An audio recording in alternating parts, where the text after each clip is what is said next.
I have been using the Logitech G29 for sim racing, but I always wanted the freedom to swap between different steering wheels depending on the game I'm playing. The problem is, while there are adapters that let you mount other wheels, changing between them is slow and annoying. There are also quick release kits designed for real cars that people modify to fit the G29, but they don't support the original Logitech wheel with working buttons, and for me that was a deal breaker. So instead of compromising, I decided to build my own quick release system for G29.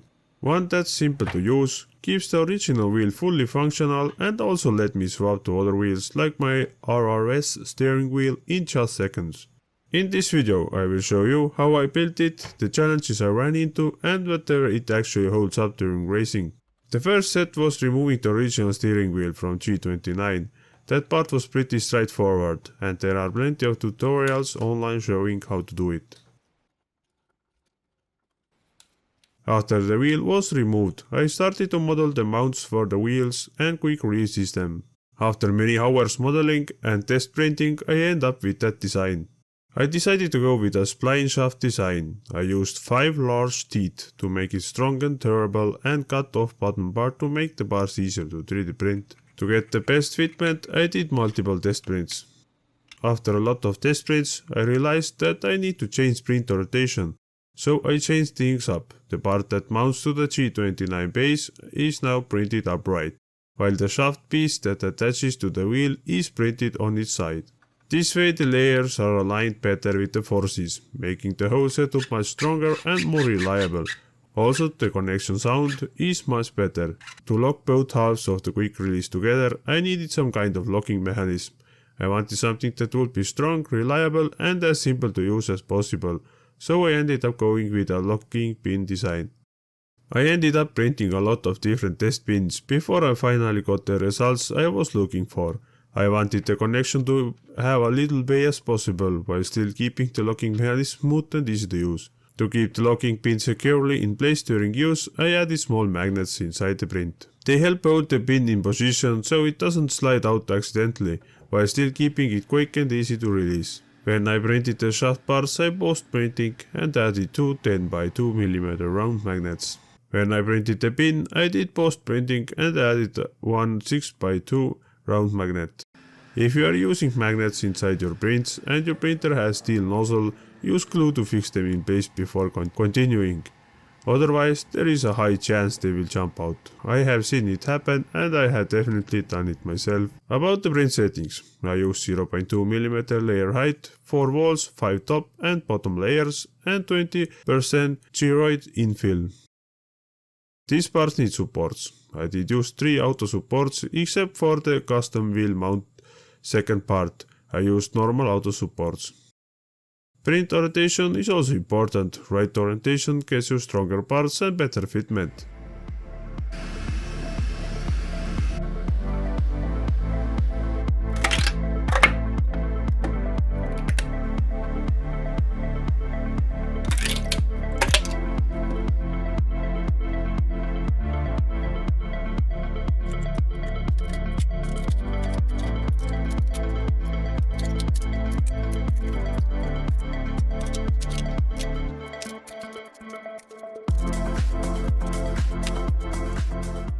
Before we jump back into the prints, I want to thank PCBWay for sponsoring this video.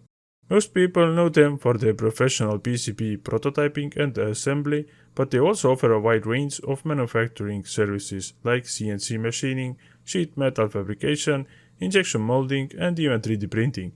So if you want to bring your design to life, whether it's electronics, custom enclosure or parts you can't easily print at home, PCBWay is a great option. I used 4 by 30 mm panhead wood screws to attach G29 original wheel to the quick release. I did mess up at first and used screws that were too long. That's why there's a hole where definitely shouldn't be one. To connect the wheel's electronics back to the base, I used 7-pin wire connector and an 8-pin magnetic connector. The connector wires I had were about 10 cm long, which turned out to be just a bit too short for this setup, so I extended them. I ran the wires through the hole inside the wheel mount and connected the wires to the magnetic connector. One pin stayed unused, 7 pins are needed. For the wheel side, I used the flat ends of the magnetic connectors so they sit flush with the end of the shaft. Connected the plug to the board and reassembled the wheel.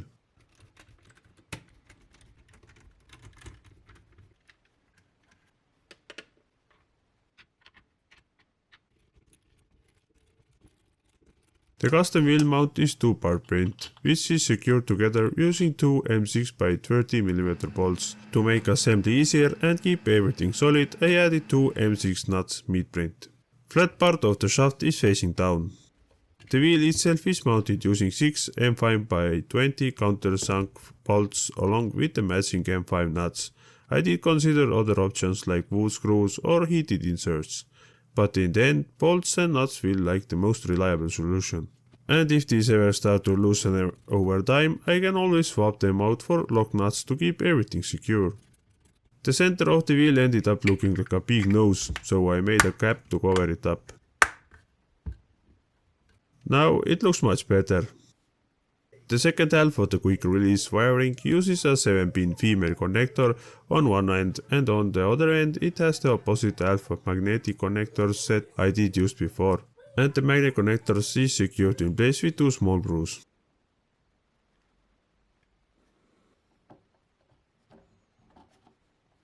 For mounting, I reused the same screws that originally held the wheel to the base.